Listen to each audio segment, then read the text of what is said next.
పెండింగ్లో ఉన్న scholarship fee reimbursement వెంటనే రిలీజ్ చేయాలని డిమాండ్ చేస్తూ మంచిర్యాలలో కలెక్టర్ కార్యాలయాన్ని ఏఎస్ఎఫ్ నాయకులు ముచ్చడించారు.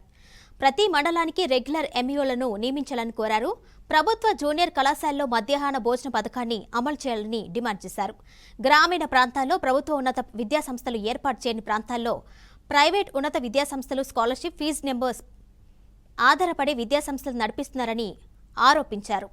ప్రభుత్వ ఉద్యోగాలు పొందలేని నిరుద్యోగులు కూడా విద్యాసంస్థలు నడిపిస్తున్న దగ్గర ఫీజులు విడుదల కాకపోవడంతో కళాశాలను మూసివేస్తున్నారని తెలిపారు. గత బీఆర్ఎస్ ప్రభుత్వం 10 ఏళ్ల కాలంలో స్కాలర్షిప్స్ విడుదల చేయకుండా విద్యార్థులను మోసం చేస్తుందని, ప్రస్తుత రాష్ట్ర ప్రభుత్వం అందుకు భిన్నంగా ఉంటామని, పేదలకు ఫీజులు సకాలంలో చెల్లిస్తామని హామీలిచ్చిందని గుర్తించారు.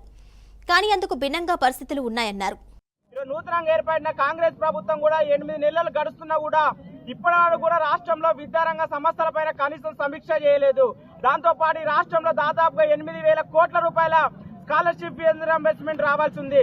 దీనిపైన రాష్ట్ర ముఖ్యమంత్రి ఇప్పటివరకు కూడా స్పందించలేదు. కాబట్టి ఈరోజు మేము ఒకటే డిమాండ్ చేస్తున్నాం, ఈ రాష్ట్రంలో పేద విద్యార్థులకు ఉన్నత విద్య అందాలంటే ఖచ్చితంగా రీయింబర్స్మెంట్ స్కాలర్షిప్ అవసరం. ఈ స్కాలర్షిప్ రీయింబర్స్మెంట్ కూడా గతంలో కాంగ్రెస్ ప్రభుత్వ హయాంలోనే ఈ రోజు ప్రవేశపెట్టిర్రు. రాష్ట్రంలో అనేక మంది విద్యార్థులు ఇబ్బందులు పడుతున్నారు. కాబట్టి రాష్ట్రంలో పెండింగ్ ఉన్న స్కాలర్షిప్ రీయింబర్స్మెంట్ బకాయిలు విడుదల చేయాలి.